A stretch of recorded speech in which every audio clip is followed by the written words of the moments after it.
Good evening, blindies.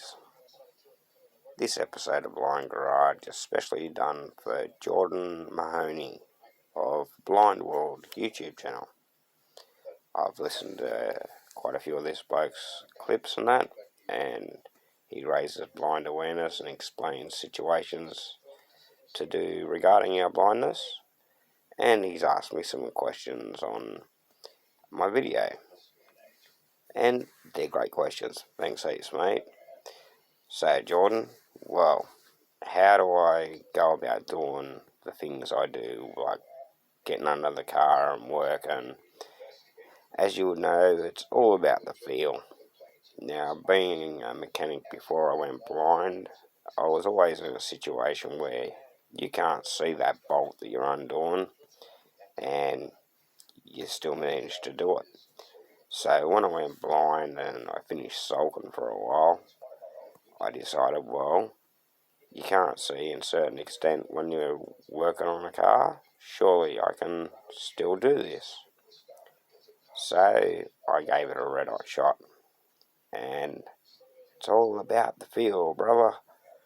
If you can feel it and analyse it with your mind and get a mental image of what you're working with, like, I'm not talking the Daredevil where, he makes a noise and he sees a reflection of stuff or anything like that, but it's common sense, you know, peeling the part, examining it, getting a visual image in your mind of it, and going from there.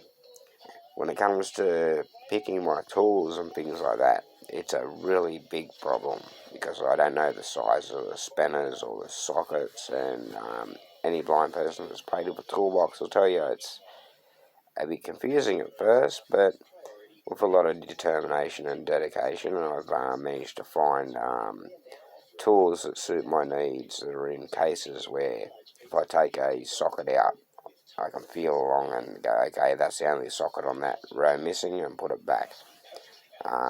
Consistency of my work. If I take a spanner out or somewhere, I've got to put it back in the same spot. If you swap them around, I'll have the wrong size, and it's funny for everyone around me, but it's pretty frustrating for me. But it's part of working on cars and motorbikes.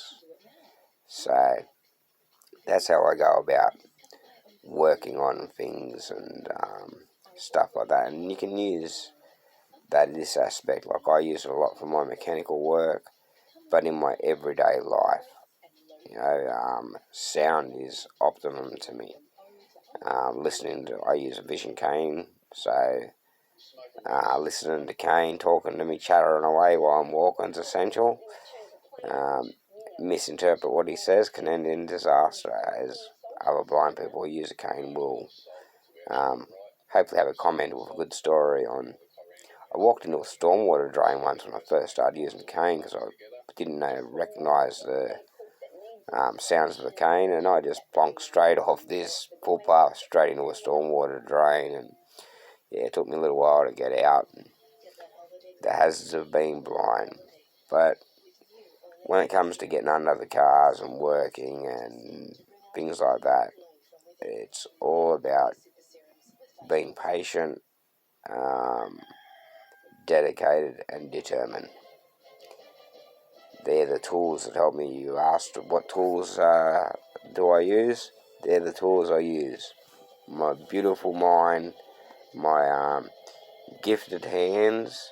Unfortunately, you won't see this. You may. I've now got eyeballs tattooed on the back of my hands, so I can see me work a bit better, because that's how I see and that's how I get the job done. A lot of assistance, a lot of frustration, but a lot of dedication, and you get it done. So Jordan, I hope that's answered some of your questions, and to everyone else, I hope you've enjoyed this. I know you'd rather see me working than that, but patience, my people, patience. It's hard. I can't go doing anything with tattooed hands at the moment, so it'll be at least a week or two.